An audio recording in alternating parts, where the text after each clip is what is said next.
No? Mic is on. Mic is on. I should speak. Hello? Pardon me? Hello? Hello?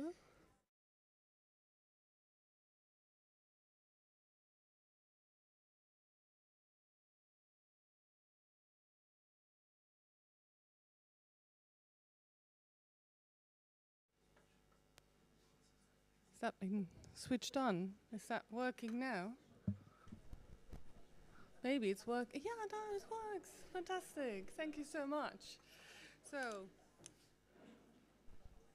welcome back for the completion of our seminar's journey with our second live-streamed panel discussion titled Telescope. I'd also like to say hello to our online audience. In this session, we'll explore the theme of sustaining momentum and drive as a young novelist. And please join me in welcoming to the stage our seminar chair, Helen Oyeyemi,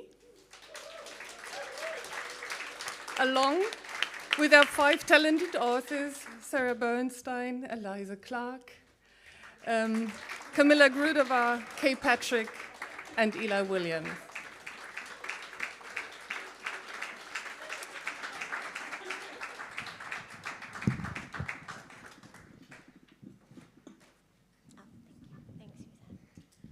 Good morning, everyone. I hope you're feeling fresh and bright-eyed and all of that stuff. So for the Telescope panel, I'm going to ask the writers what they think about various things. And there's actually this Derrida video. No, I'm just kidding. We're not doing that. We're not doing that again. The first question that I wanted to ask all of you was, what did you think about the seminar title? Like, what did you think when you first got the invitation and saw that somebody is really out there, like saying that your work is jam and saying that your work is an adventure in subjectivity? Like, did you have a reaction to that, or were you just like, tell me more, or were you kind of like, yes, this is exactly what I'm doing? I think I was nervous about identifying that as a sort of realm where all of your work overlaps, but it was what I very much felt, and so I wonder if you agree in any way.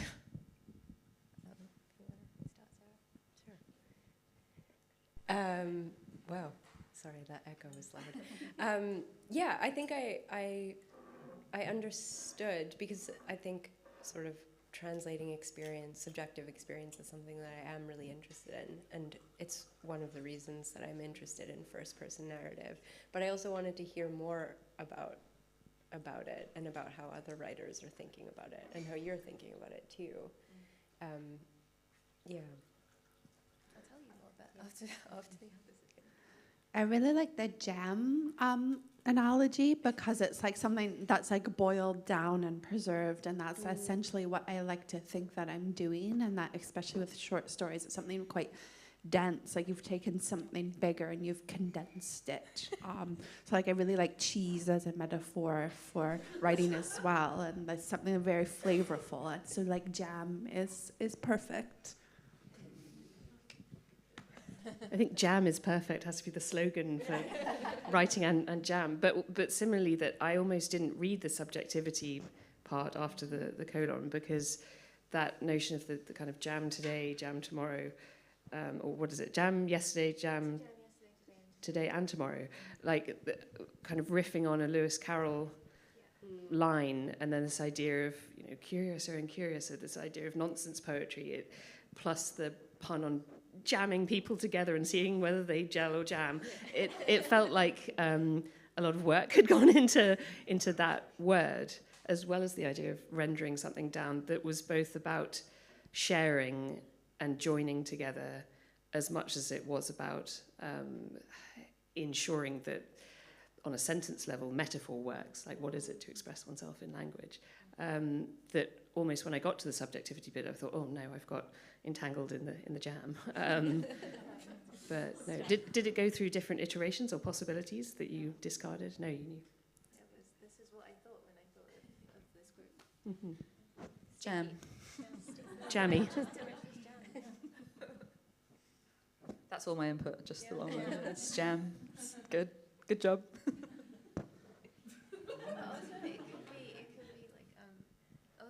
It could be jam in a musical sense, right? Like kind of a sort of jazz orchestra of some sort. Yeah, I think maybe, and like in retrospect, that's been the vibe, I think, right? Like, it's been jam-packed. All the jams apply. Every jam applies, I think, to like what the last like 48 hours have been, which has been nice. It's been preserved. It's been busy. It's been, sticky. Are you guys trying to make me regret like choosing this? Yeah, we're slowly ruining it for you. You never should have asked. Yeah. No, I think like that idea of it feeling kind of musical or like jazz has been the experience for me. I think I can't remember what I thought when I saw it, but in this position now, in this headspace, it does. My brain definitely feels full of jam, in a good way, I think. And there has kind of been like a musicality to it. I think like it's been just wonderful to be here with all of you and be moving through. I feel like I've moved through my own work in a certain way as well. You guys are fine, I guess. Yeah. But yeah, I feel like I'm experiencing that word more now than when I first read it. Jam or subjectivity? Both, but mostly jam. Excellent. Eliza? What do you have? I don't know if I have anything particularly to add. I suppose I thought a lot about I feel like jam's a very British thing, and I kind of immediately tied it to, I immediately made it a British thing, but I don't know if that's because I'm so obsessively concerned with Britain in my work that maybe I see something and I'm like, wow, just like Britain. Actually, the first book I read was called Bread and Jam for Francis by Russell Hoban, who he writes amazing like adult novels as well, like Turtle Diary and Ridley Walker. But yeah, it's this one about this badger named Francis who really likes to eat bread and jam, and her parents are like, just have some lasagna, just try some lasagna, and she's like, I really just love bread and jam. That's funny, my first children's book was also jam related. Was it called The Great Jam Sandwich? Anyone know that one? Yeah. And they have to make a giant jam sandwich, and then to get all the wasps to leave the town. Kind of a vibe, I guess. Does it work? Yeah, it's brilliant. It's like what's still one of my favourites. Yeah, of course it works. The wasps leave? Yeah, they leave. Do they leave attached to the jam sandwich or with the jam sandwich? This isn't important. That's subjectivity. I think it is important. It's true. It's true. Yeah, I mean, I felt, but also part of what's interesting is the sort of casual way with which objectivity is excluded. Like in so many of the stories of yours that you read, it's a bit like Mariah Carey and J-Lo, I guess, where you're just like, objectivity, I don't know her. I don't know her. And it's just kind of like very simple, very casual, and such an almost effortless move. And yeah, but it seems like it's something that you're just automatically doing, and it's not a kind of stance or a movement, which is fine. I guess my next question is to do with any sense of purpose that you might feel like, or so there are different, I suppose, ways of conceiving of what one is doing as a writer. We heard Derrida's like fear that I relate to, but there's also Ingmar Bergman speaking about the building of the cathedral, which I also quite like that everybody who's working within art is just putting their brick into the cathedral. And we don't necessarily need to even put our names on that brick. Like, we're just building and building infinitely. And it's kind of what's that unfinished cathedral in Barcelona? My mind is... Yes, like the Sagrada Familia. Oh, it's finished now? Writing Twist. Not by the end of today. We need this metaphor to work. Okay, let's throw out the cathedral. Quick. There's a poem, there's a Hafez poem, which I also really love, which ends with him meeting a woman who has blood on her head, and he says, whose blood is that on your head? And she says, Hafez, don't even ask me. This story is so long, it's beyond telling. So something about being part of the story that is too long to ever tell, like in any lifetime, even all of our lifetimes combined. So that kind of subjectivity, like a stacked subjectivity, or like almost like a domino row of it. I like to think of myself in that, somewhere in that mass. Do you relate to any of that, or do you think it's an unhelpful delusion? In the workshop, I was talking about how, no writing is done in isolation. You're in conversation with everyone who's written before. So I like to think of it as like a quilt. It's like a kind of community church group quilt that's going on for centuries. It's this most massive quilt, and all the squares are like very different, but you can sew them together.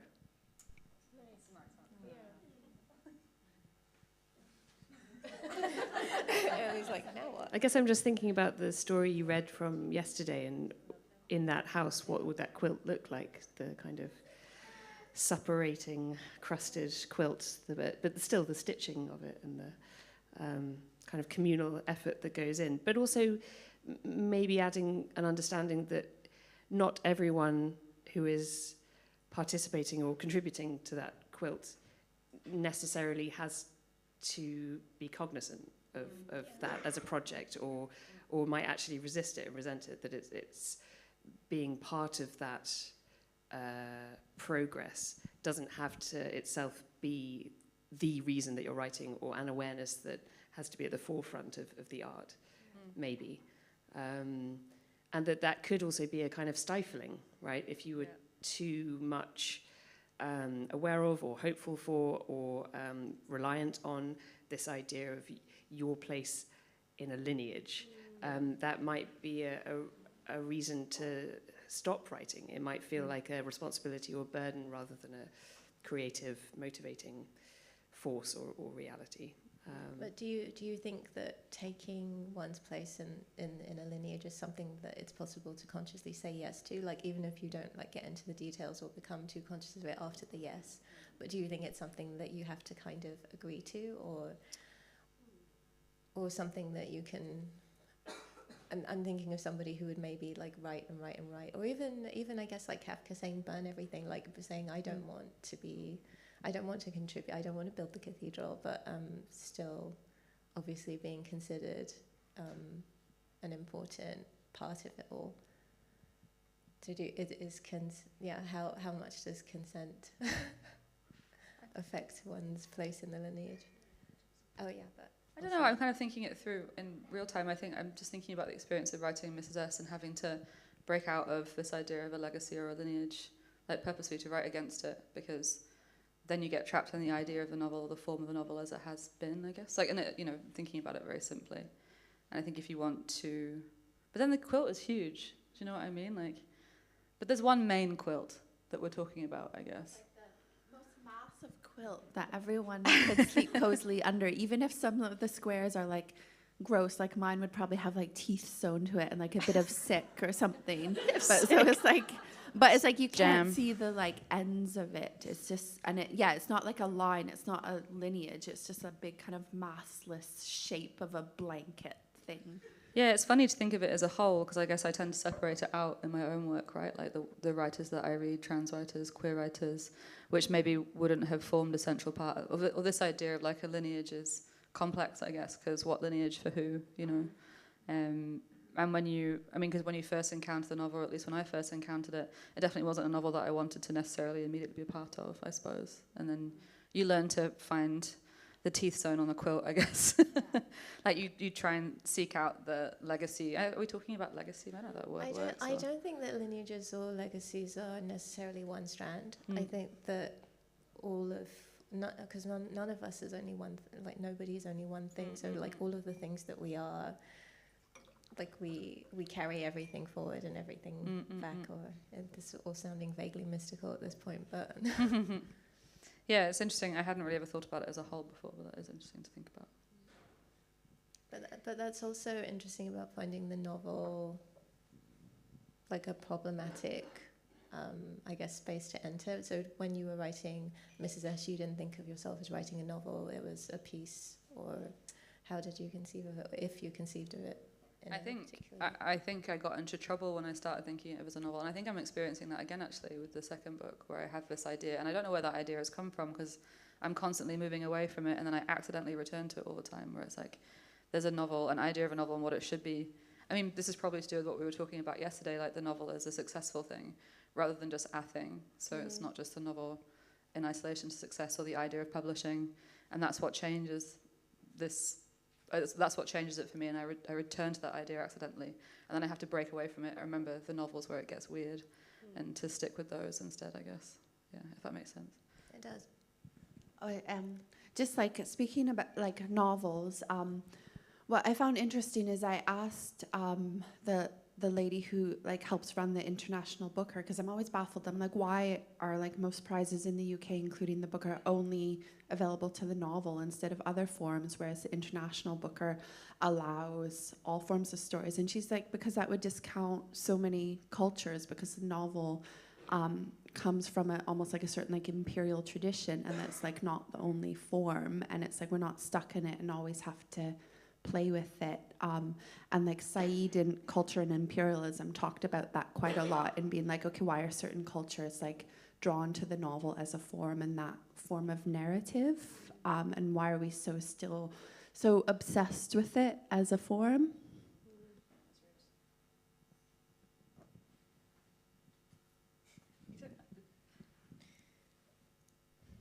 I mean, especially when in the UK, we discussed it in the workshop just now, the Goldsmith Prize, which in its, I don't know what, the kind of remit that it appends to giving out the prize is this idea of we're looking for writing at its most novel. So it's looking for innovation, it's looking for playfulness with the form and artfulness. But you're right, it feels like, well, then why limit it to this one form? That seems to, I don't know, kind of cock a snook at what is possible with a novel for mainstream literature, or for what the short story can do that maybe a novel form tamps down. I don't know. As a previous Goldsmith Prize judge, I feel like I have to speak up for that a little bit. I think that the experience of judging was actually the most fun that I've had of like any judging panel, just because the actual variety of the submissions and also the intention behind the submissions just felt so like there was an electrical impulse there, and it felt like a challenge. Every novel that we read was a challenge to the novel, so it was kind of the dual aspect, or like the almost martial aspect was interesting, but also the ludic aspect. And it made you feel like how much room there still is within the novel, like actually, and also for our attitude and our thoughts towards it to change. Like I think it can change as the way that we feel about it changes. You know. Yeah.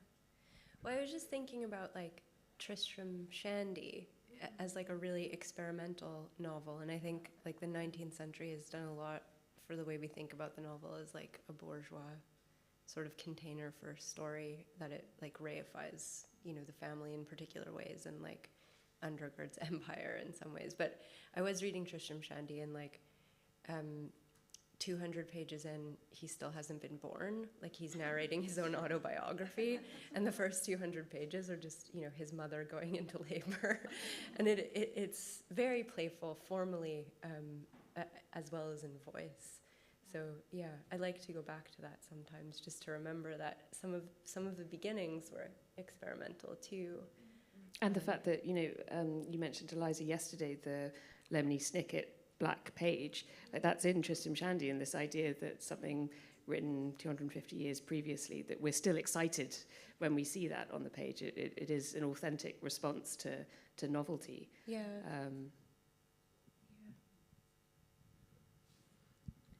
I want Eliza, Sarah, any thoughts on being a patch in the quilt, or being part of the story that's beyond telling, so long it's beyond telling? Yeah, I don't know. I feel like sometimes when I speak to other writers, I feel often very aware of how comparatively poorly read I am to a lot of people in this industry, I suppose. And I think like my I just in part it's kind of a taste thing, but I've always really struggled with classic novels, and I kind of, to be honest, I kind of struggle with anything written pre-1950. I think the two oldest books I've ever read were Great Expectations in school, and A Death in Venice, which I think is like early 1930s, and I don't know. So I always feel a kind of a sense of panic when we start to talk about lineage, because I'm just sort of, I feel very poorly educated on the literary canon, and like I don't quite know where I sit. And I think this is also, it probably doesn't help that I've spoken about this before, and I think I'm quite terrible for always turning these into things where I talk about my personal grievances.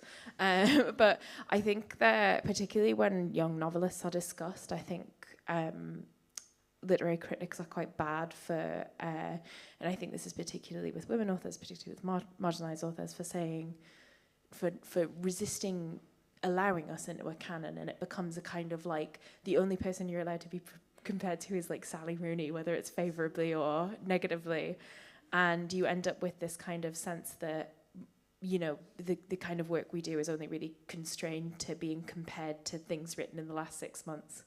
Where I have found that with some of my male contemporaries, some very kind of effusive writing about how this is just like Bukowski, this is just like Pale Fire by Vladimir Nabokov, which was a comparison that I legitimately saw for someone's novel, which I'm not saying it's not like Pale Fire, but it was just kind of thinking like, Jesus Christ, like no one would ever compare my work to something like that. And I've always been really interested in this lineage, I guess, both because it's a bit of a blurry blind spot for me, because my taste is so modern, but also because I feel like I have been, or at least a lot of myself and a lot of writers like me haven't really been given a place. Or there's sometimes they'll do that quite like reductive comparison where they'll be like, you're a woman writing horror, so it's just like Angela Carter, and you kind of want to be like, I've never fucking read Angela Carter, and frankly, this is the first time I'm hearing her name.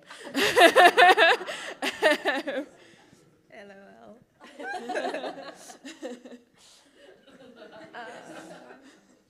Yeah, I feel that too, definitely. Like I love Angela Carter. I was looking at you specifically for the Angela Carter thing. Always, compare it, and it's like, well, I read like, I'm just as inspired by like Samuel Beckett and especially his short stories, but no one would ever make that comparison because he's a man. Where I'm sure some like male. Oh, I almost didn't read. That when you were reading yesterday. Oh, thank you. I thought of Beckett immediately. Yeah. Sorry, not to be. I almost didn't read the Doll's Alphabet because they said that it was like Angela Carter. I was like, I don't like Yeah, that. like Margaret Atwood. So, I'm then I like, was bloody kind of Margaret like, again. I'm just going to read it for myself and see. And I was like, oh, it's like Camilla Grudova, and then it was great. But Sarah, what am I responding to? The lineage.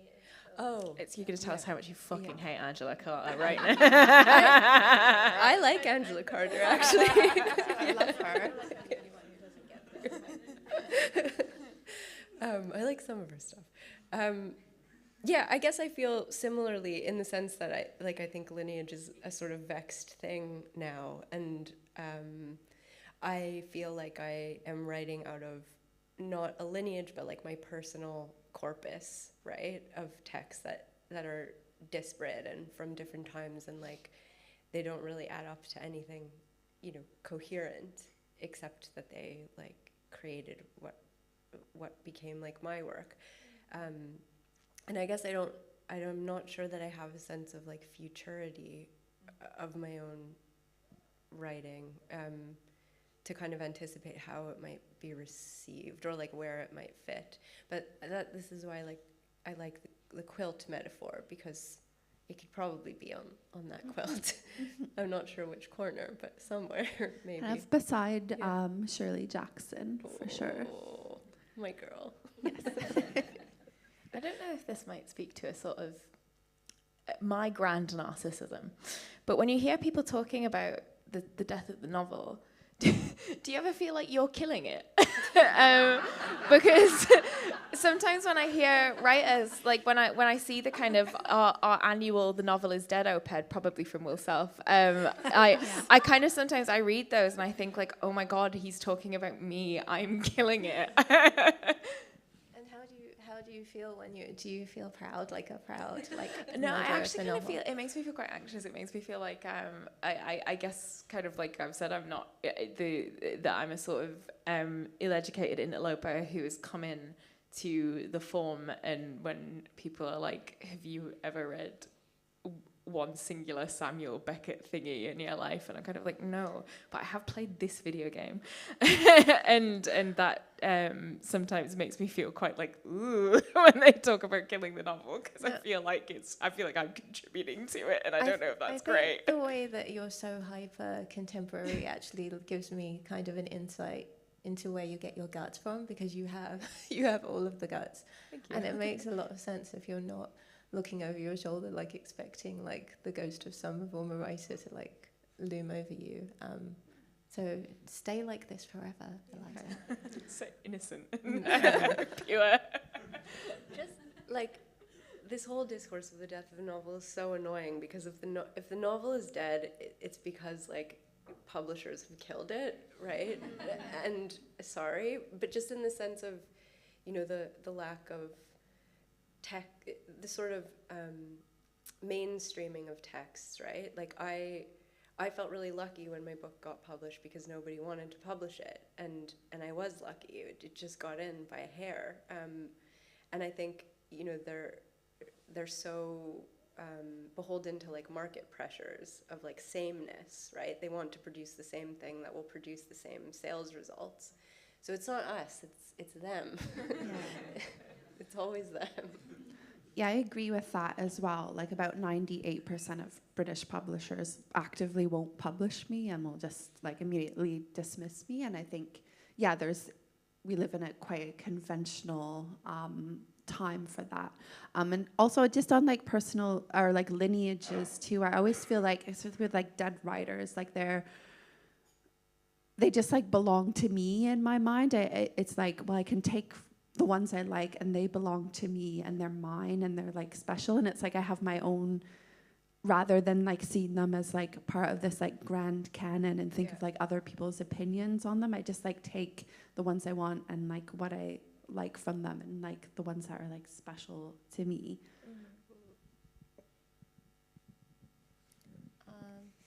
Is that all of our thoughts on this? Okay.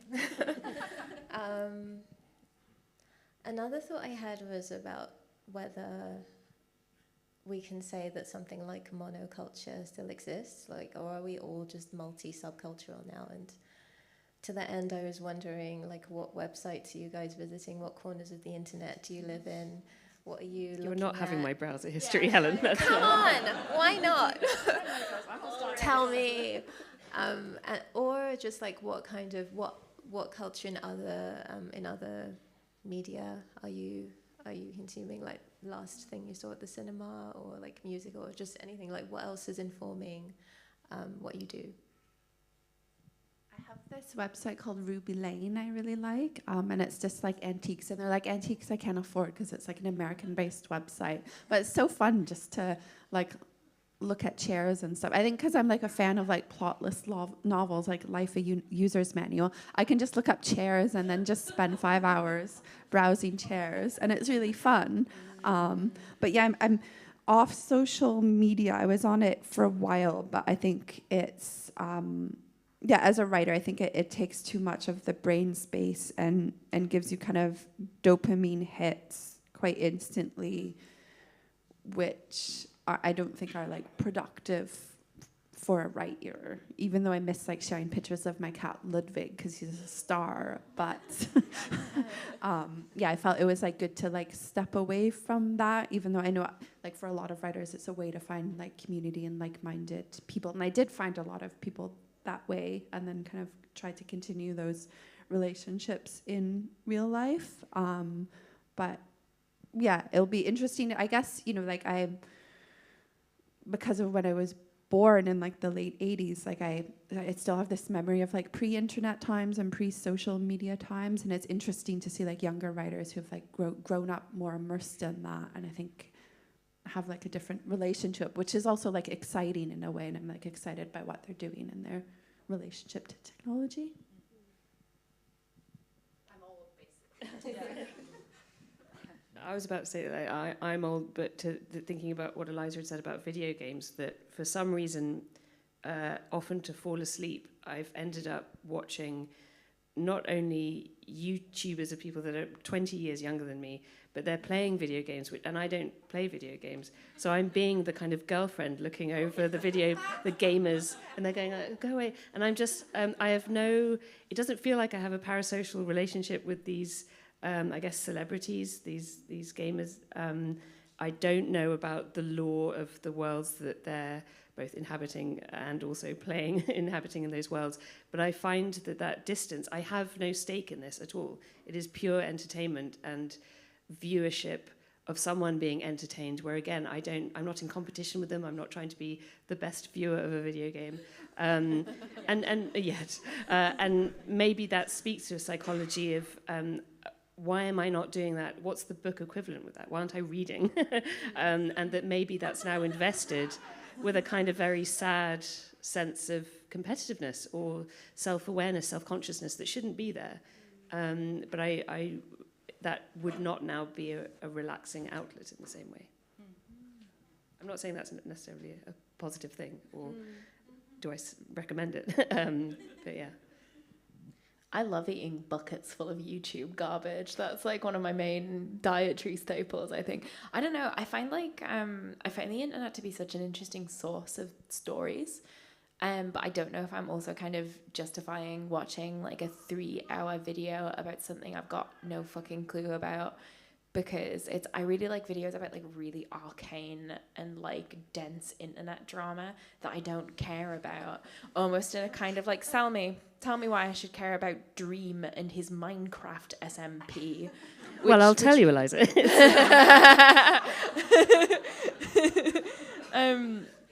But I like a good internet mystery. I like a good. Here's a video about a guy who made a post to Reddit 8 years ago saying he was going to try heroin for fun, and then here's every Reddit post he made subsequently about his descent into heroin addiction, then getting sober, then continuing to post on Reddit normally after that. It's stuff like that I find really activates my brain. And I spend a lot of time sifting through that. I'm sort of a kind of a sort of raccoon. And I spend a lot of time sifting through garbage. I love reading, yeah.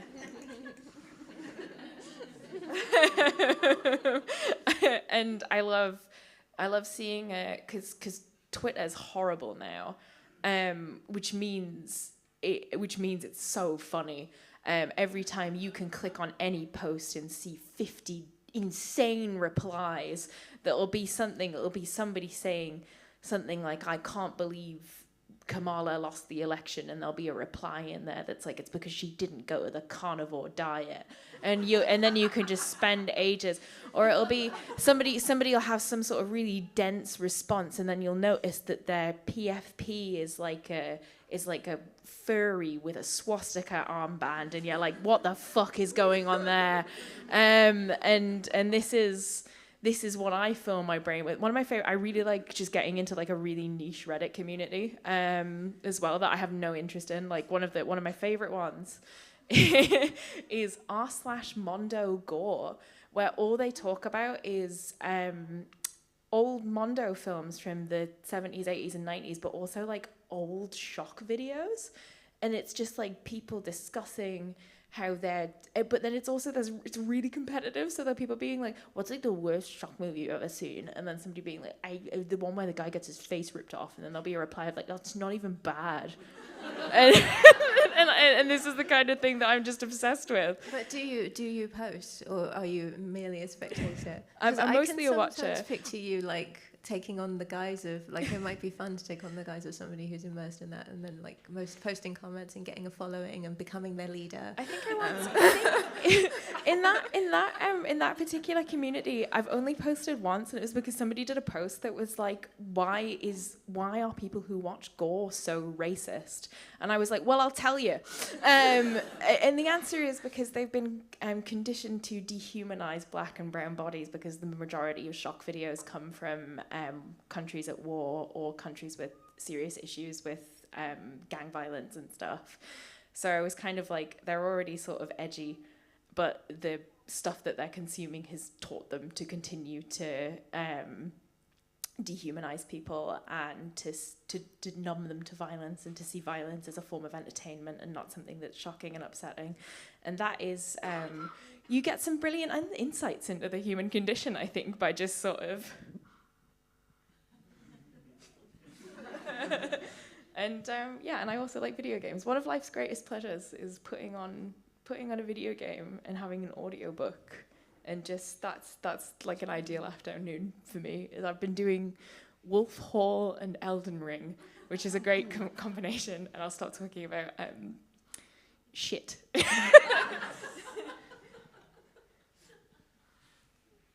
don't know how to follow that up.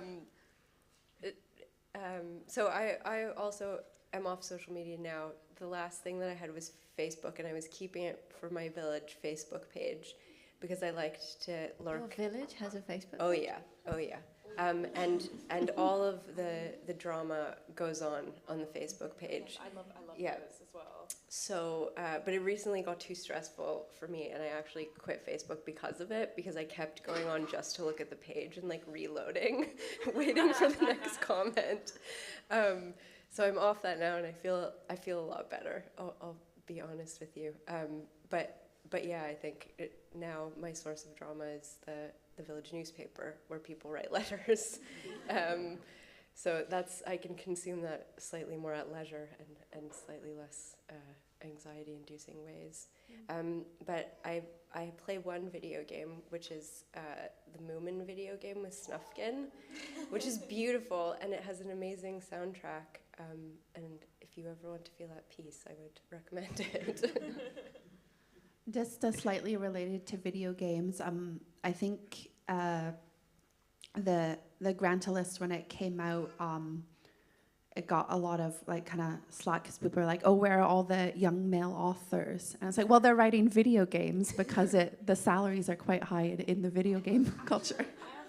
You know what? One of the big problems with video games is actually there aren't enough novelists working in video games. There's so many like video games that have huge swathes of text that I will be reading and thinking like, did nobody fucking copy edit this?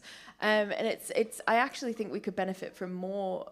They all watch films. That's kind of one of the big issues, is they're writing these swathes and swathes of prose with no actual like interest or background in prose, and it's very frustrating.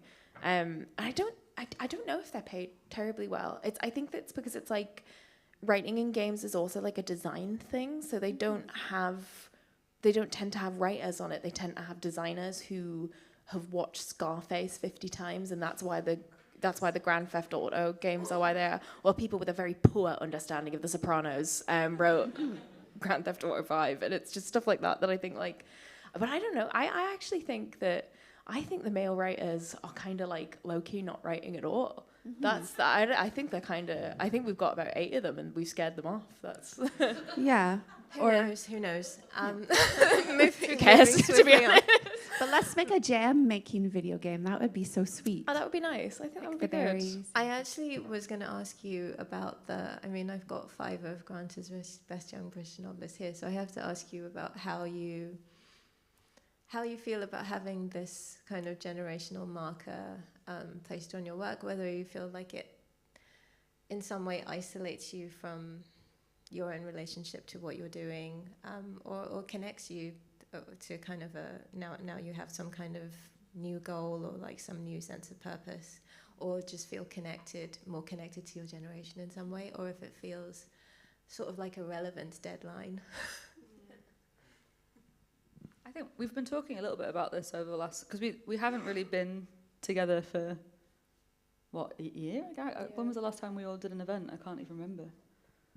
Anyway, we were trying to decide how long ago it was. We couldn't even remember. 200 years ago it feels like now, but it was actually only 18 months ago that it came out, wasn't it? So the best thing about it has been the cohort.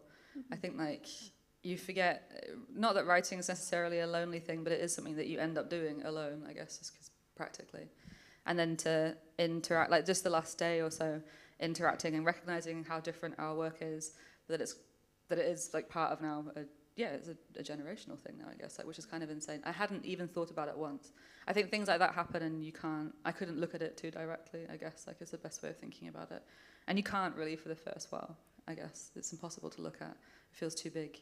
But then you do things like this and you can see how interesting it is to be a part of, and that's actually a very nice, reassuring feeling. I don't think I had that yet. I don't know if that's the same for you guys. I think I really like too that they changed the rules so people without a British citizenship but who live in the UK, for example, could be on the list. So like a few of us are like Canadians who have snuck on the list, but it was really helpful to like immigration process too. Like I was going through that the same year and I was like, well, you have to give me permanent residency because I'm a British novelist now. So I think it really helped. Yeah, I mean, I agree about the best thing that has come out of this is the cohort, and today has just been, or yesterday and today, and the day before, have just been really nice. Jam yesterday, today. Sorry. It's just been really nice to remember, and one of the best things that came out of the first time that we all met is that we had a group chat which was nice, and it gave a sense of sort of forced solidarity in the midst of everything that was happening, which I don't think I really understood. I didn't know about the list before I was on the list, so I don't think I understood what the relevance was at first, and it was only after that I came to be like, oh, okay. And now everyone's mad at us. I had a nice experience when I got the email about it. I was like working the Fringe in Edinburgh. It was like a very busy shift, and we're not supposed to have our like phones out. But I like looked at my phone, and one of my managers was just there and like, Camilla, no. And I was like, well, I don't care. I'm gonna look at my phone because I got this amazing email. It was like this.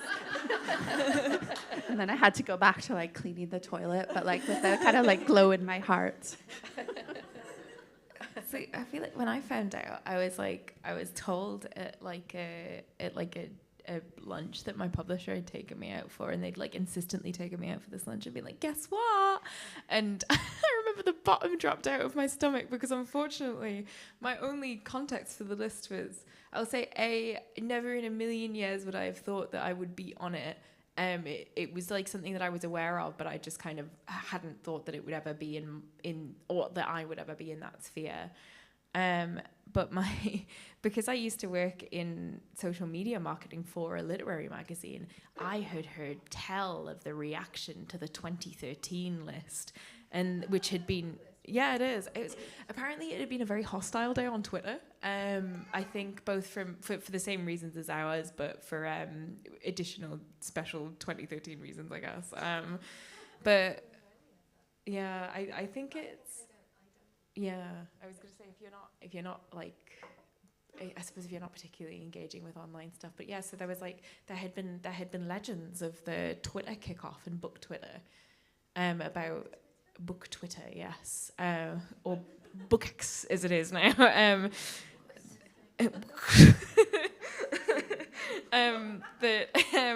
About how like hostile the response had been. So I was braced. I was braced in the way that for the grantor list that only the former social media manager of a literary magazine could be.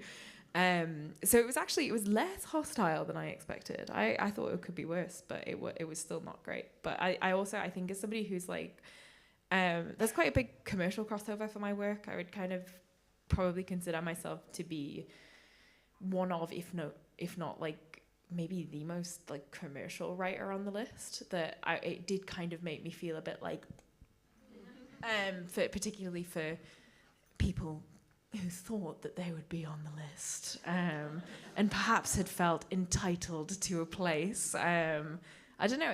I felt sort of anxious but smug at the same time, and I felt like it kind of for me it felt like a door to be taken more critically seriously in a way that I kind of hadn't before. Like prior to the grantor list, I'd never had a major newspaper review. I'd never had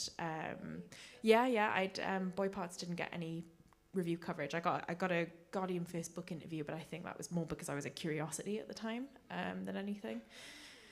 And yeah, so it was good to go from being treated as a bit of a publishing curiosity to an actual guy, I guess. I mean, it was odd because I don't know what everyone else's experience of this side of it was, but you were very much only told that you were on the list. You weren't given any other names, and you were told not to tell anyone else. So I read the email on my phone, and my wife, who's also a fiction writer and under 40 years old, I was like, is there anything on your phone? And she was like, no. And I was like, no, me neither. I remember you made a really good joke when they did the interviews for it, where you were like, I'm not even the best young novelist in my house. And it's not a joke, not a joke. She's in the audience here, leading the applause. But it's true, and it maybe seems like a kind of self-effacing like rhetoric thing, but the idea of being the best novelist in a generation, it doesn't really mean anything. That it is a case of saying, of celebrating the styles and forms and what is happening in what is being read at the moment, and finding good examples of that. But I guess I did feel discomfort actually in it, maybe in a entitled way of like there is a certain sense of agency with being like, oh, I'm not being celebrated by, I don't know, the Academy, by my elders and betters, by a readership, that if you're working for the work's sake rather than seeking out and celebrating rewards, then you can feel that you're being diligent and rigorous. And of course, you can be both, and one should celebrate art. And I definitely, no part of me said like, oh no, I cannot do that. I will not accept it. But I think it did make me feel uneasy and make me think about, well, why do I feel a little unsettled by this rather than pure delight, I suppose. Although I was kind of a little bit exhausted by how the conversation then immediately became like, but lists are arbitrary, aren't they?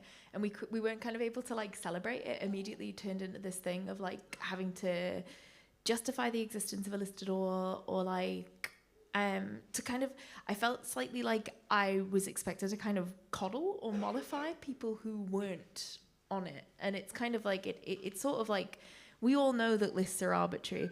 I actually think it's really British, where you just think, can we not have any fucking fun for like 5 minutes? This would never happen in America. If they had like a best of young American novelist list, they do, but I suppose it doesn't have the same if it had the same sort of industry weight that we give it in the UK, I feel like there would probably still be like inter-community hostility, but I feel like there wouldn't be the same sneering tone that the press kind of has every time, where it's just a little bit like, but what does this mean?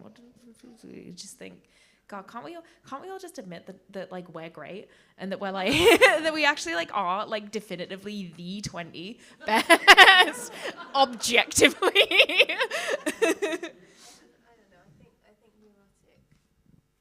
Neurotic literary behavior is international, and like that's how we bond. Like when we go to other countries and meet writers, right? Like we just get together and then we just like talk about other writing. We're just like, that's just kind of how it is. But I'm sorry that it was like that. We were trying to give you a compliment and and didn't know that we were like burning. I complimented by you guys. I think it was just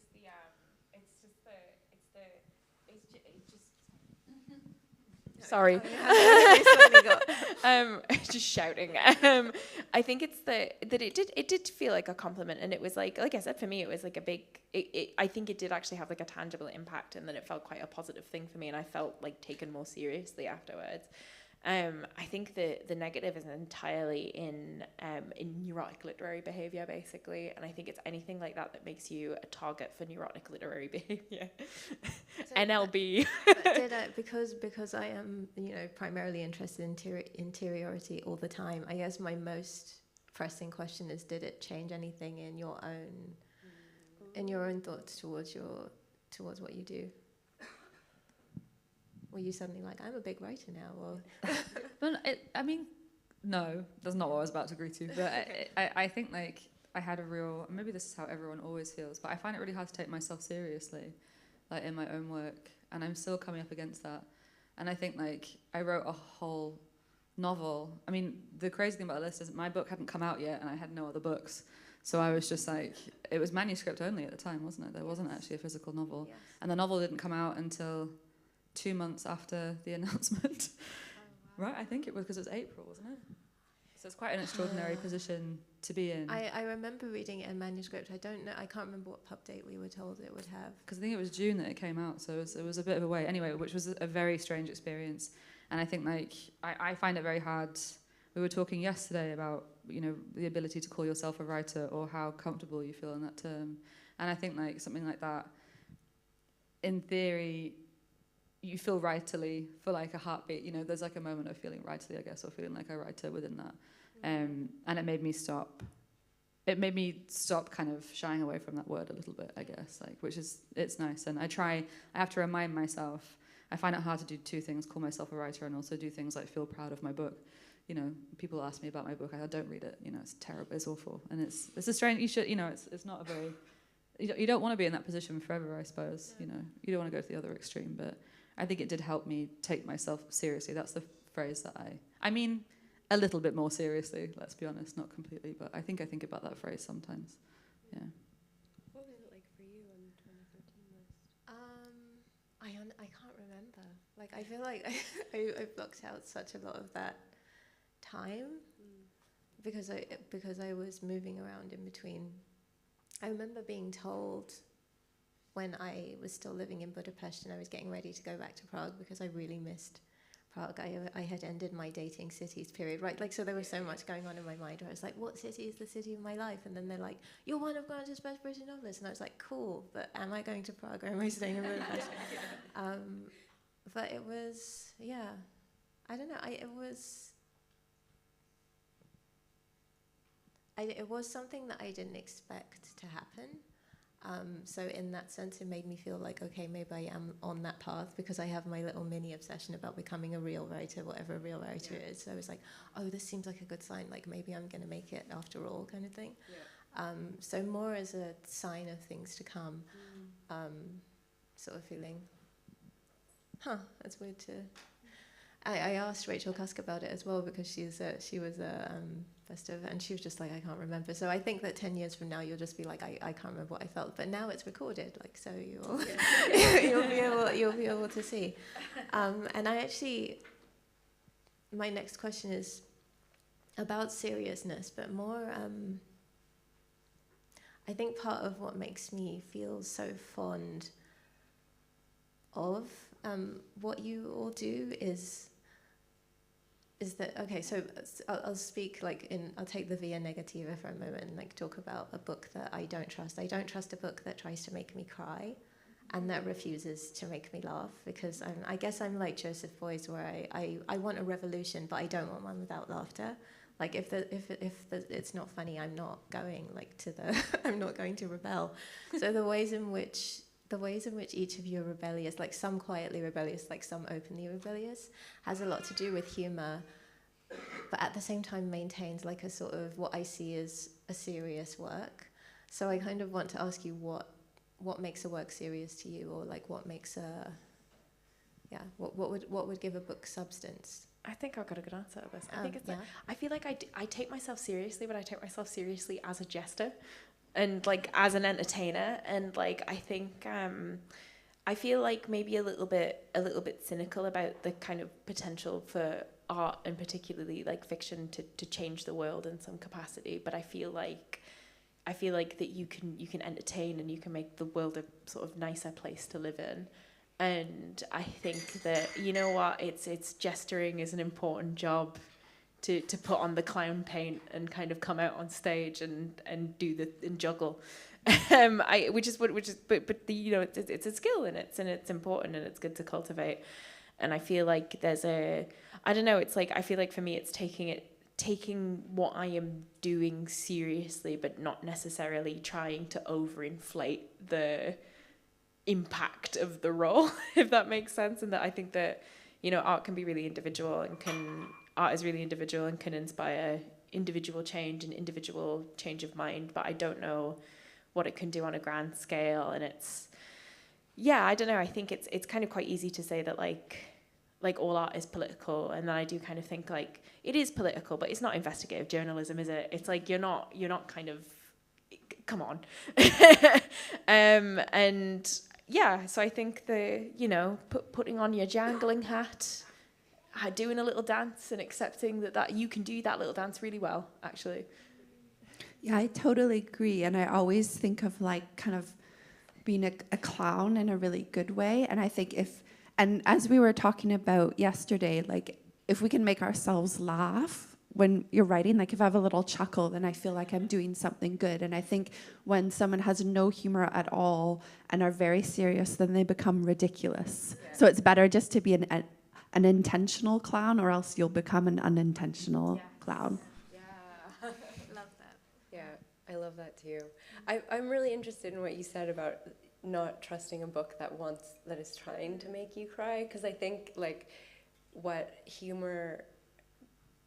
I'm interested in humor is that it's a sort of distancing technique, or like a technique of defamiliarization, right? So that creates an emotional distance between yourself and the reader, because I think like when I'm writing, I don't necessarily want to elicit an emotional response, but I want to elicit like a thinking response, right? Where somebody can think in a new way because they've seen something written in a new way. Or I'm saying that because like that would be my great hope, to be able to do that, but it's because those are the books that I like, that defamiliarize my sense of, the way language can be used, or like the way a room could look, meat in some nice china, for instance.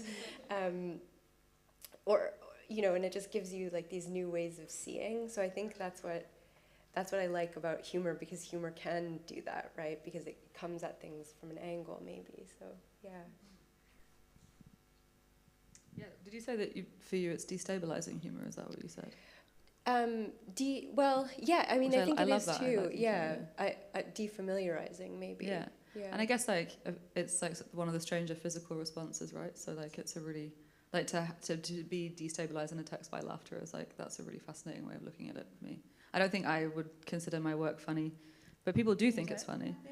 But I guess like I think that's bad. Yeah. Now I'm thinking about that. It's the socially awkward. I think just the very intense concentration on all of the moments of miscommunication between people and like the granularity of it.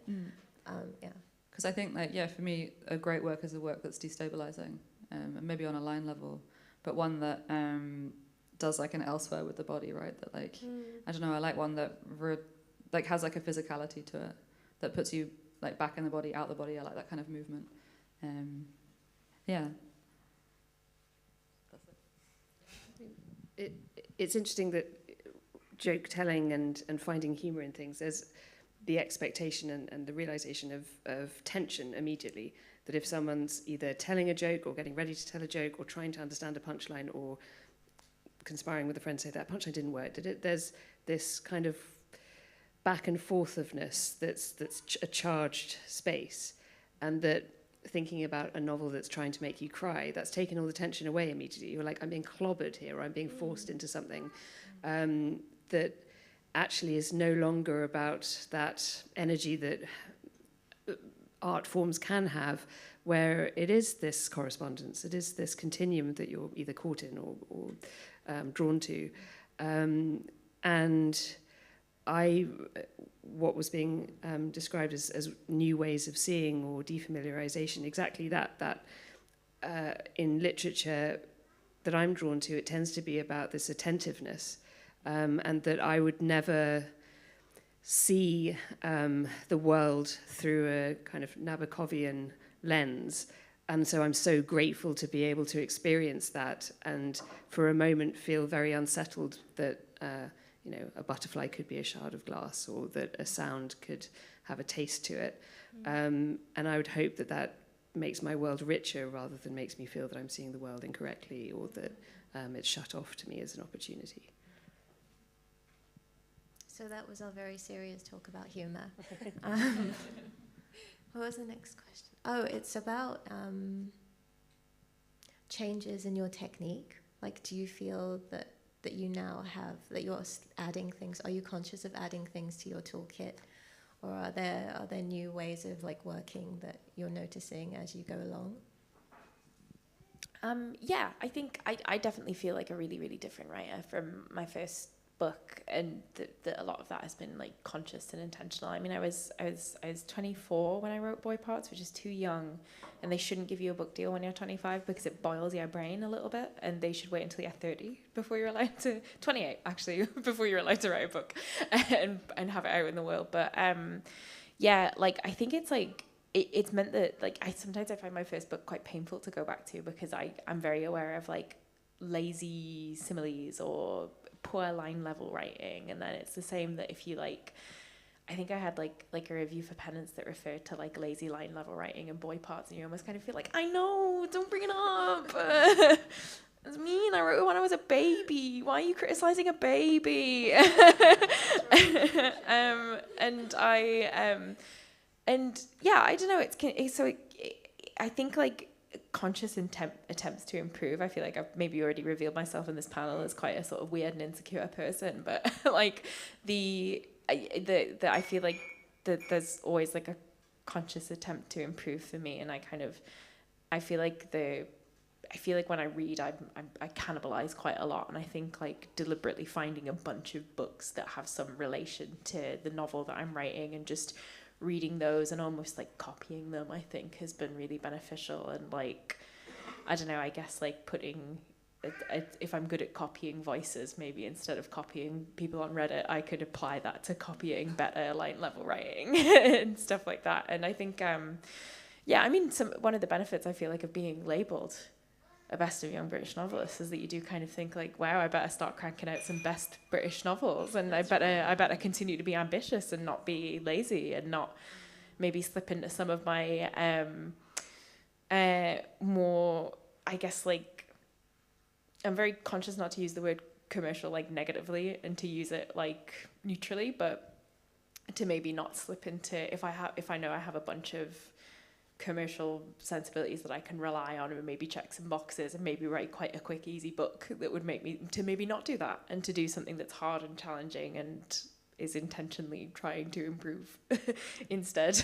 I thought it was so much fun and so wonky of like some of you that as soon as you got named Best British Novelist, like Eley and Camilla, and you just like bam, here's a short story collection. And Kay was like, bam, here's a poetry collection. And I was like... Don't worry, no one bought mine, so like, that's okay.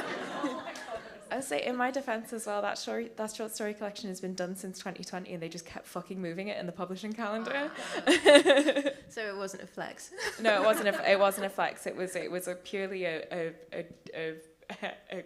quirk of them being like, we're going to put it out in 2022. Actually, we're going to put it out in 2023. Actually, we're going to put it out in November of 2024. And there you go. We got it in the end. Yeah. Yeah, poems, eh? Yeah. I like to think of poetry as a flex, though. That's nice. Yeah, I think... I don't know why I'm speaking. Oh, because we were talking about... Yeah, thanks. Because we were talking about... what was the question? I have forgotten what we were talking about. New techniques, yes. Techniques.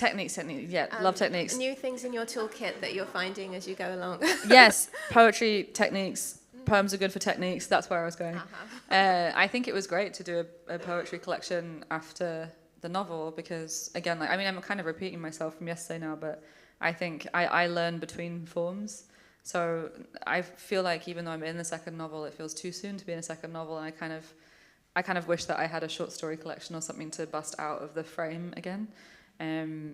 Because doing the poetry and the novel side by side, it kind of gives you this like... you're like anti-structure, like you get this chance to kind of break in and out of form in a way that is really helpful to my practice. Mm-hmm. And so I feel like I learn that way. But I feel like I'm at the point, we've all kind of been talking about this a bit because we're all in the middle of work in a way, right? Like we're all kind of vulnerable in some kind of piece of work at the moment, so it's an interesting time to have come together as well. And we all kind of said, I mean, I'm speaking for everyone now, so everyone correct me if I'm wrong, but that the last few days have been helpful in terms of trying to refresh like where we are at our novels and what techniques to refresh and how to refresh like what we have on the page already. So I think that point of change, I'm hoping that point of change is about to happen when I get back. I feel much more invigorated now to get on with something I was quite stuck on. It's funny with a novel because you cement an idea, sometimes you cement the idea too soon, you know, and then you're trying to write into it, and I think I've forgotten how to be flexible in the text like I was with Mrs. S. So I think that's a big thing that I'll take away from this, is to get flexible again, just to get weirder, you know. I mean, maybe related to that, this idea of when you're a writer starting out, you kind of seek out, or at least I sought out, rules that people had found helpful. So if a writer in a workshop says, never have your character, never start a short story by a character looking in the mirror, or like you don't need to spend time describing their face in a short story because the reader will just go with you. I took that on board, and I think that can be good advice. But for example, after hearing these writers, I want to look at the kind of minutiae of physicality and the kind of the eroticism that can come with that, but also the repulsion and the site for satire that can be found in descriptions and a kind of visceral representation, which is something that I not consciously, but I always evade in my writing. There is not a lot about the body apart from people somewhat regretting that it exists. So like maybe I do feel like a challenge now, my poor editor, will be in this novel about chess, suddenly bringing kind of palpable physicality and the erotic potential of I'm not sure. I think everyone that was looking at their hands during your reading last night. Yeah, everyone's yawning. Yeah.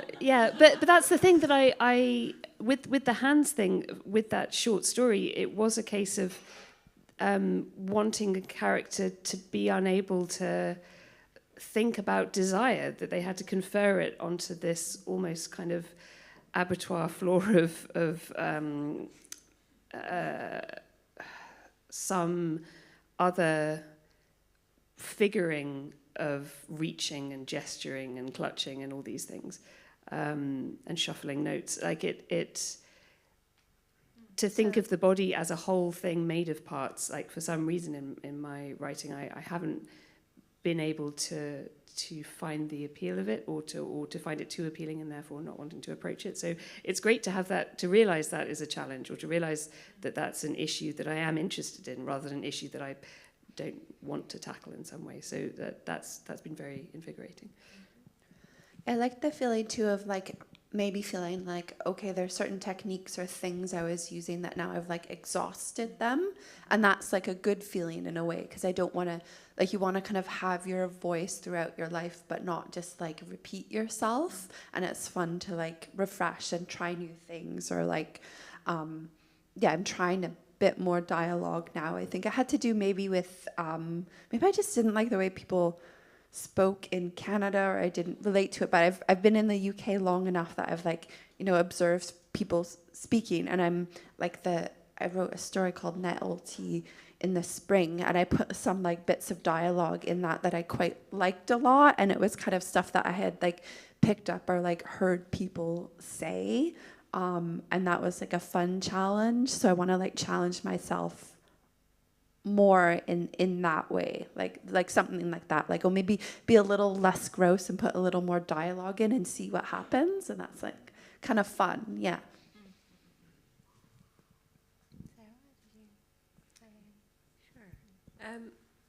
Yeah, I mean, I just to echo everything that people have been saying, like I was thinking about the body also, which seems largely absent in my books, but I was thinking of Kay's like the calf like an arrow yesterday, and I couldn't stop thinking about that, and I think I've been trying to think more about like character embodiment, or like how to give a sense of embodiment for a narrator, but also I think we were talking yesterday about how books get harder as you go on with them, and I think that's true in the sense that you know more about like what you don't know. But it's also easier in the sense that you know that you've done it before. So even if you're in the gap between books and you feel like a nothing in that moment, I do have a sense now, like a tiny bit of confidence that it is possible to finish the work. And that's something that I have never had before, really. So, yeah. Well, here's to new adventures, everyone. I'm gonna open the floor to questions now.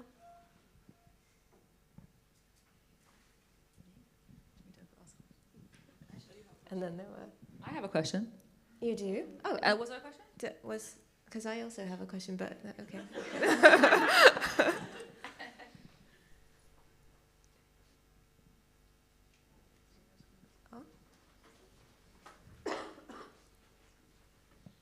Hi. I'm not sure who this is aimed at. Maybe if one of you wants to jump in, but I was wondering if you have any techniques or tips about when you have a novel manuscript and you're getting towards the end and you're trying to look at it as a whole creation and figuring out if it's done or if it's enough. And I find it difficult that like zooming out and looking at the novel as a whole thing and all the plots and threads and characters and knowing that it's done or that it's enough. And how do you guys approach that? I'm a really impatient person, so for me it's done when I've hit the last word. And I'm like, finished, and then I send it off, which isn't always the best. It's not always the best approach.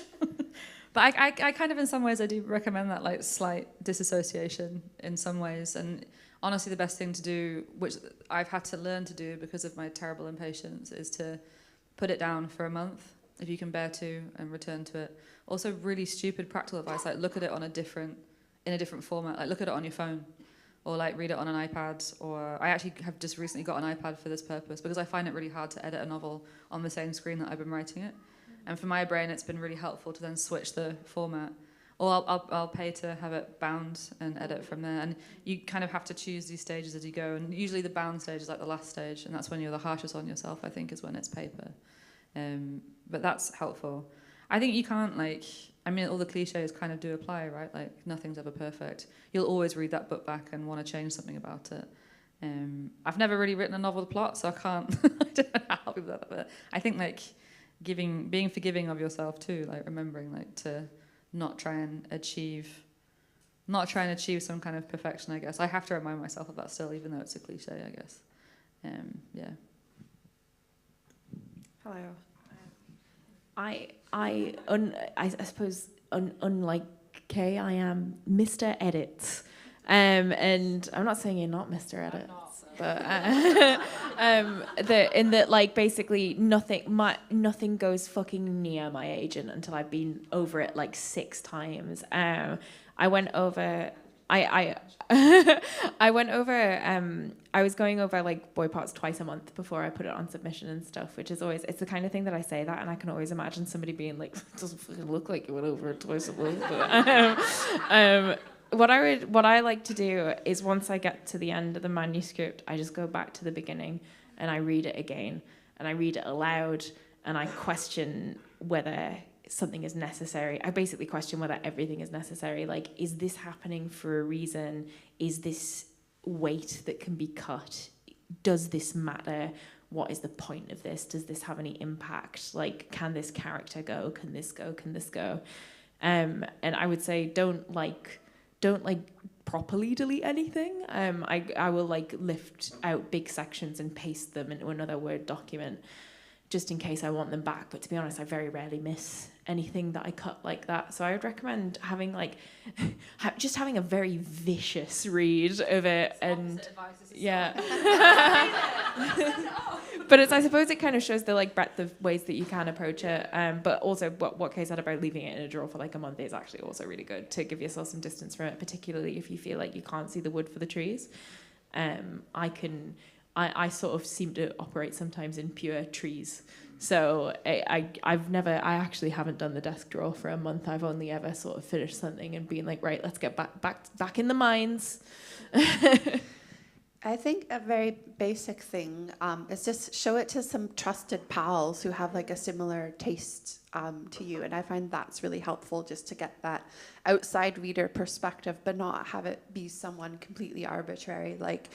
For certain books, I'm like, oh, there are certain pals I know that they would give a good read of that. And then for maybe something I'm working on now, I'm like, well, the first person I'm going to show it to is my pal Callum, who loves like, you know, weird Soviet literature. So he'll understand what I'm doing, or like what I'm trying to do, because he knows what books I want to work in the tradition of. So, and I really hope you've like met people here that maybe you can share work with and like start like a writers group, because I do find that like very helpful.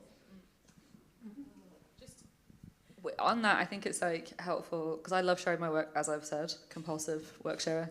But you are allowed to set conditions on feedback as well, I think. So if you've given someone your novel, you're allowed to say, don't go to the line, or what I want is an overview, or just tell me if it makes sense. Like, make sure in yourself you're also you're allowed to set boundaries in your work like that. I think it doesn't have to be a free-for-all. That's not editing. That's not, you know, I think like exchange is so important, but you are allowed to have a condition on that exchange if you want, you know.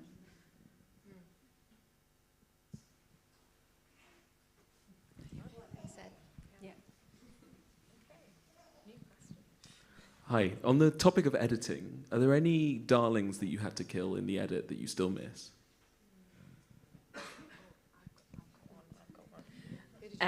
Because I'm like, as mentioned, editing's like a big part of the process for me. In my second book, Penance, there was a bunch of stupid shit that I took out, because it's like because it's sort of in this fake non-fiction format. A lot of it was done in this kind of like, there was a lot of like additional detail that got cut. So there's a page where I talk about a sort of a like game show host that used to live in the town, and I talk about the rules of the game show Steels on Wheels that he used to host.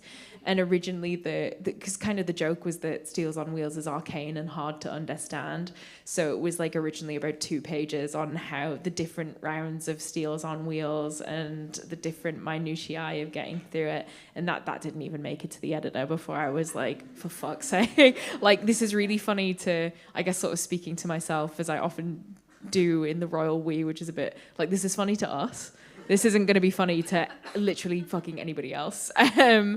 And what else? I also had like a really long review of like a hotel that I had like, I read like a bunch of Giles Corrin reviews and did like I thought was actually a pretty pitch perfect Giles Corrin impression of like this pompous man reviewing this like shit hotel in the fake version of Scarborough that I made up.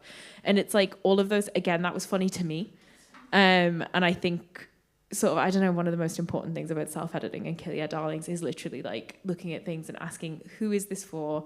Does this serve the plot? Does this serve the narrative? Does this serve the characters? Or is this in here entirely for my amusement and no other reason? I don't usually have regrets when I cut things, because because like you were saying, Eliza, I just move things into a separate Word document that I keep just in case. And most of the stuff in those Word documents is horrific. But sometimes there'll be a note of an idea that you can do something else with, like it's the note of a short story. So I do keep them, and I sometimes go back to them. But it is easy for me to just, like, if I would probably just cut out most of it, and be okay with that, I think. I think maybe related to that and the previous question, that most of the stuff that I've scrapped, it has been the paragraphs that I've probably spent the longest agonizing over. And whether or not that's always true, it's definitely useful to remember when you're in the throes of agony to be like, this probably is not worth it. You are overthinking this. You're trying to aim for a perfection or a crystallization of image that actually you need to go back to why you thought of this image in the first place, and put it simply. You will, on a final read of this, work out whether it works or not, but actually putting aside months and months of time for a paragraph that should really be filleted out, save yourself that effort and just say, write it simply first, and then see whether the energy that's necessary is there. I think with like Kill Your Darlings, I see that as like a way kind of earlier part of the process where I have to separate like my daydreams from my kind of book material. Yeah. So I'm like Camilla, that like bucolic vicar's wife life that you want in like Oxfordshire, that is not like a novel. So just keep that in the daydream realm. And you have to, like don't use your kind of fantasies and daydreams as stories unless you're willing to like distort them in some way. Like I'll probably get to the point where I'll be like, oh, and then the vicar's wife does something like really horrid.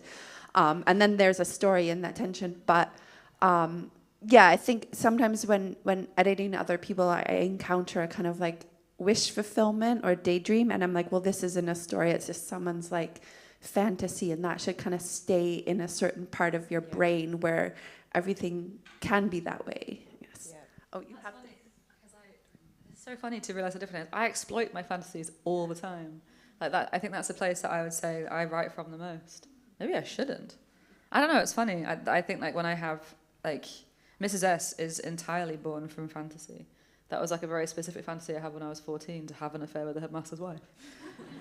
And so I just like gave it to myself.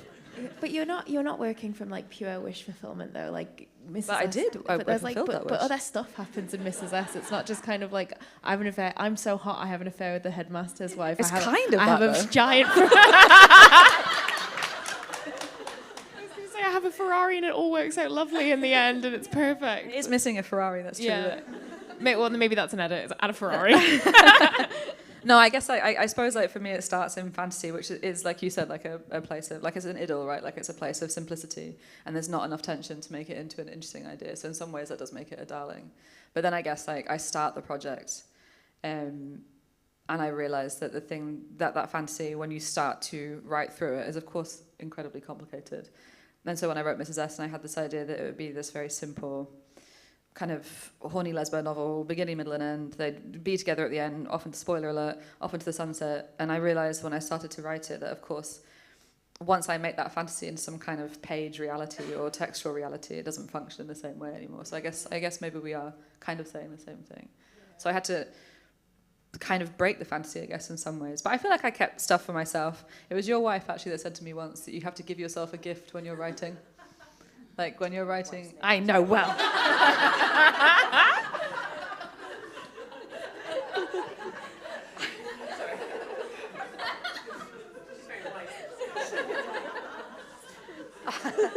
It was good advice. Maybe it's like you write from don't write from fantasy if your fantasies are cringe. If your fantasies are like cool and hot, then I guess do. There's the lesson. Yeah, fine. Okay. But yes, your wife did say, to take her name in vain once, that it's important to give yourself a gift as you're writing, you know, so to have some darlings that are just for you. And I suppose that suits my style of writing because so much of it is out of pleasure and for pleasure. That's all. That's all your wife said. That's it. That's all that happened. Yeah, just add to that with the fantasy that you still have to enjoy yourself while you're writing. Like if it's like pulling teeth and I'm not really having fun while I'm doing it, I'm like, well, then that project isn't gonna work out at this point in time because I need to be like immersed and like enjoying in it and kind of untangling it. Sorry. I think too, if you over edit, that's a really bad idea because I've read some things where I could tell like it's the first page has been way over edited and it almost gets like a BO to it. Like I think the words start to sweat and yeah, so it's better to leave things like fresh sometimes. Make sure there are no cartoon stink lines over your book. Maybe that's just a general really piece of good advice for if you finish a manuscript and you feel like there are cartoon stink lines hovering up from it and you're looking at it and thinking, uh-oh, stinky, then maybe that's when it goes in the bin. But you can still describe stinky things. Yeah, someone else is going, oh, the synesthetic appeal I love the of the written stinky. word. I love just a sweaty, dirty, gross book with flies. 5 stars. Any other questions? Or? We have a question from our online audience, and then I'll come to you.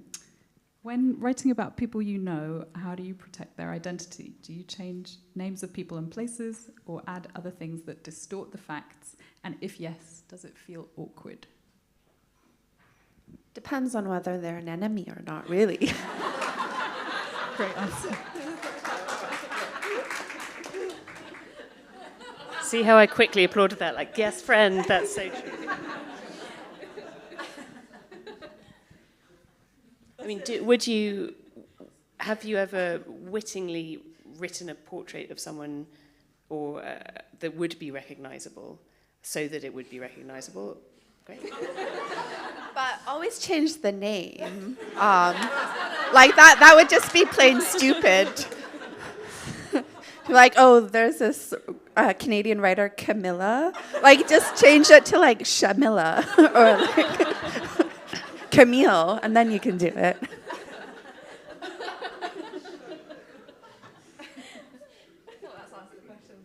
Yeah. I think everyone, like, I think we had this conversation yesterday about the ethics of that and stuff, but in 100 years' time, like, no one is gonna know who that person, like, so many books from, like, the 19th century are based off of real people, but we have, like, no idea of the real people, or we only remember those people because someone wrote, like, a mean thing about them. But yeah, it's definitely, you need a little, like, prick of ice in your heart sometimes.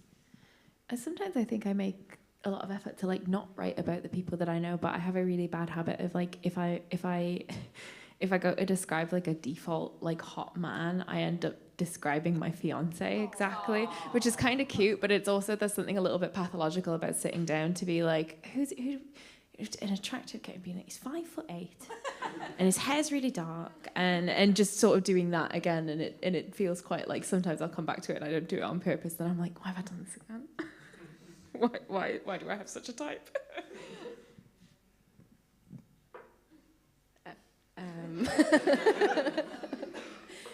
I think I don't. Maybe I just tell myself this, but I think I take qualities from people, not like a whole character. So, and I think that's to the extent to which all writers write from life, right? Like you're drawing something from experience. So the characters that you create, or that I create, they have an element of people that I know in them, but maybe several people that I know, right? So I've never, Study for Obedience is not about my brother, guys. It's not. I've never actually done it on purpose, except once in a creative writing workshop in my 20s when I wrote a story that was clearly about somebody else in the creative writing workshop, and everyone knew. Yes, it was bad. Yeah, big time enemy. Yeah. I have no regrets about that. It's almost like, it's like you're making a quilt out of people, and I most of the time do that. Yeah. So it's like quilt people as part, that's like part of a bigger quilt, and it's just infinite quilts. Yeah. This stereotype of Canadians being friendly, like. I actually have a quick question for the panel, which is, have you ever had anybody ask if a character was based on them and had to be like, no? Or even yes, I suppose, because I've had it happen before, and it's like embarrassing for them, I think, but also I think it's quite an insane thing to ask a person. So I'm just wondering if you've had this experience. You've had it happen, and the answer was yes, or the answer no, was no. The answer was no. It was like somebody who was like, I won't get too much it, but it was like somebody like distant, someone who I'd known in my past at some point, not even biblically or anything, who like messaged one of my friends to be like, is this character in Boy Parts based on me? And my friend had to be like, I don't think Eliza's thought about you in 10 years. And she was right, I hadn't thought about him in 10 years. But somebody else has asked if somebody is based on them before, and I've had to be like,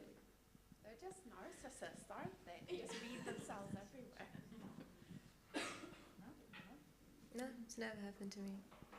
I did. Well, there was like in one of my books, I like based a lot of stuff off of like a male friend, and he quite likes it, and I think he even like gives the book to like girls he's dating and stuff, because it was quite a nice like flattering portrait, because I really admire him, so I took his best qualities about him, and it's like a special thing for like him and some of the other people who I took bits from to put in that. It's like a kind of special memory, or like. Yeah, my cinema novel, the other cinema workers know what I took from the cinema that was like real, and so they have a special kind of unique reading experience of it that others don't. And then even on another level, then cinema workers in general will also have a kind of special reading of that because they've experienced different things. It's so interesting that you mentioned yesterday that, on a dating app you would say, I write these horrid stories, but I'm not horrid. While he's using, I'm exactly like this character, like, love me. It's a real gift, yeah.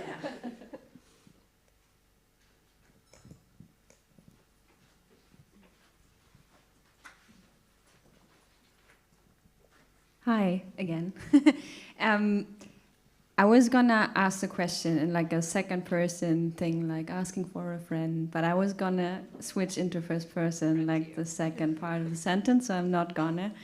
I've experienced like the first novel being very successful, quite as a surprise, and then the second one being a typical second novel, like. And now like the third one is coming out next year, and I find myself kind of running from the experience of publishing, like by going into the next idea, like, okay, I'm gonna do this now, and then next, and then, okay, the fourth novel is gonna be this, and I feel like I am so scared of the publishing experience now that I try to just push it away in my brain and just try and get into the writing space. Do you do the same? Do you have any advice? Do you want to share what you feel like about this, especially as about this panel is gonna like focusing on how to sustain, not even like a career, just sustain being a writer, I guess, and not stopping because of publishing. I mean, first of all, congratulations. That's wonderful. And I think definitely the first part of your question about, is that a shared experience, you recognise that definitely, that I think almost because with the experience of being published, you just now have new experiences of what is involved in the industry and new awarenesses of not more things to worry about, but there is maybe a sense of accountability to figures or both monetary figures, but also real people. An editor has a face rather than like this nascent miasmatic quality, which obviously I would love because it'd be non-physical, but there is this sense of, well, this happened in this calendar year, this happened this calendar year. It can now either go up or down, and that can be a motivating pressure for some people, and it can be a clarifying pressure for some people.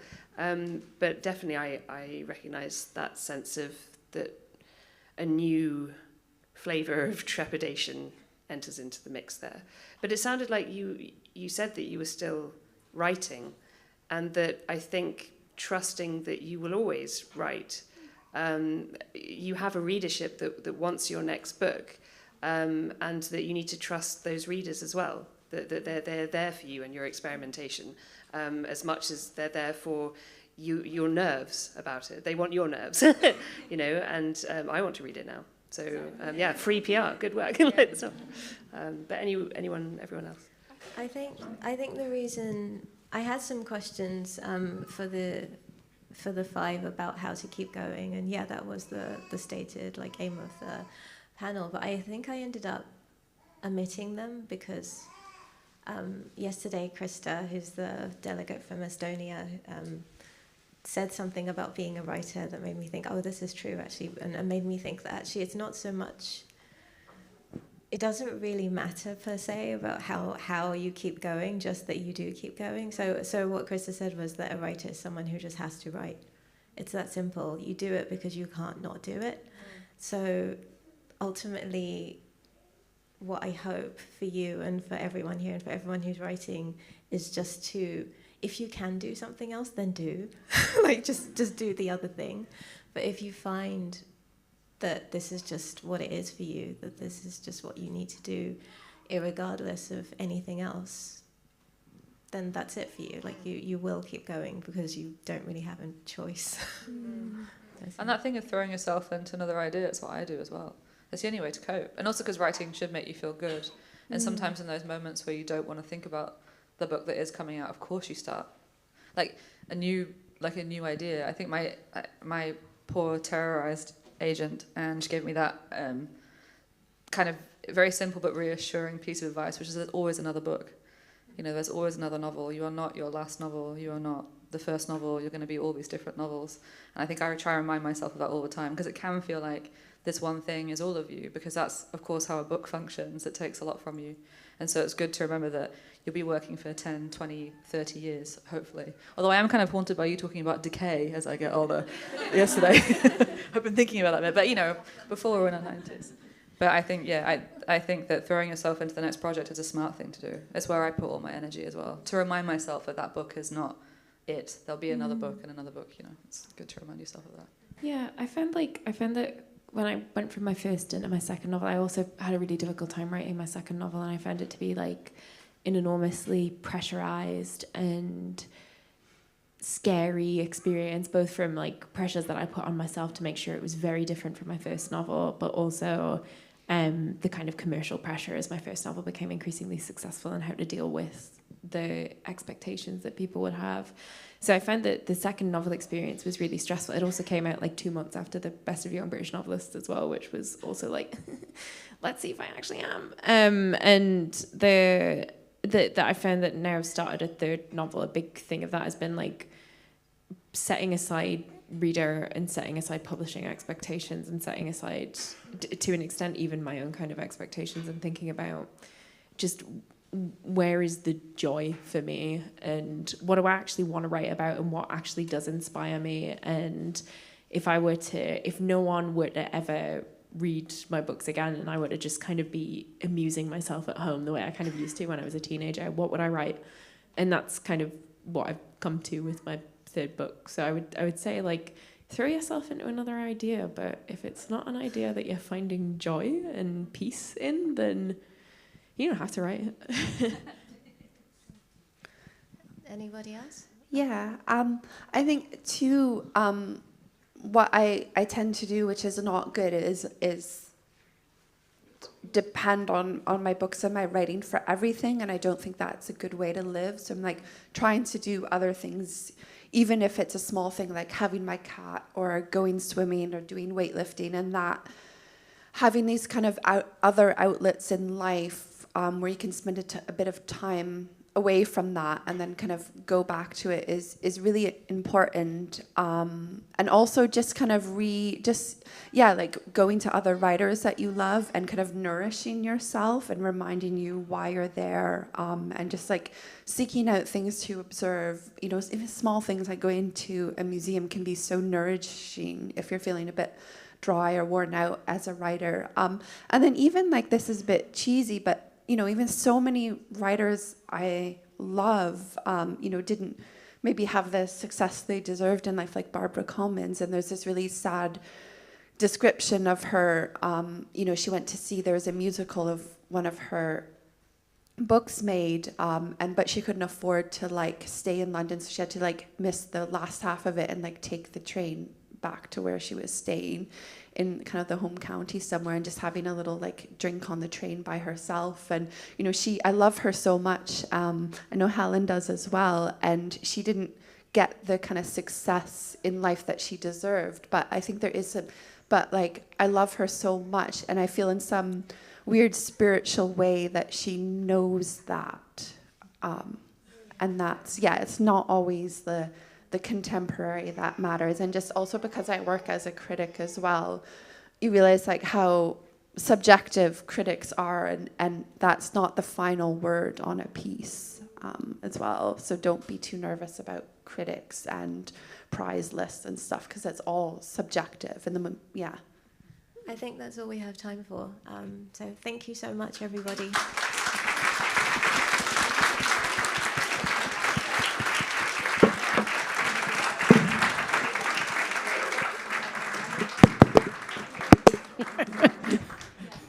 Ta-da! Just before we close, I just wanted to share a few very brief thoughts. I said on Friday this was my first British Council Literature Seminar, and I didn't have set expectations, but I just wanted to convey that it really, for me, has been a pleasure and a privilege. And I felt really like it was a luxury to be immersed in this amazing looking glass type world that took me out of my kind of day to day. I adored the variety of jam that we've had, and that's been fantastic. I've got my head pleasantly swimming with amorous walruses reaching for toilet paper in teapots and you know, very, very, these amazing things that are not my usual emails and spreadsheets, and it's fantastic. But as much as the work itself, I think what I've really enjoyed has been the way that all of you, and that's writers, amazing chair, and moderators, have done this. So I've just been really blown away by the way that you shared your experiences, your references, your insights with this kind of brilliance, this wit, this honesty, and what maybe I didn't expect. Maybe the generational thing, that a big sprinkling of positivity, and also a huge dose of humility. And I've been kind of reflecting on that, and I don't know if it's a female thing, I don't know if it's a writer thing, I don't know if it's a UK thing, but anyway, I've just, been really reflecting. I can really kind of reflect and empathize with that. So yeah, fantastic. And then finally, I think I also said, perhaps at the beginning, that we're looking at how we can evolve the seminar. It's been going for 38 years. I've been talking to quite a few people, participants, and we'd absolutely love to get your feedback on that. If, you know, where could we take this? Because we want to make it the best it can be. I think there are some really unique and special things that this type of seminar, the mixture of things that we've been doing, has. But yeah, we would really, really welcome that feedback. It doesn't have to be War and Peace. It can be just a few lines or a couple of ideas, but we would, really, really welcome that. And just to finally say, I'm super excited about where we can take the seminar, as much as to kind of see where you all continue spreading your jam and where you use your brilliance in the coming years and months. So just a big heartfelt Dankeschön to everybody.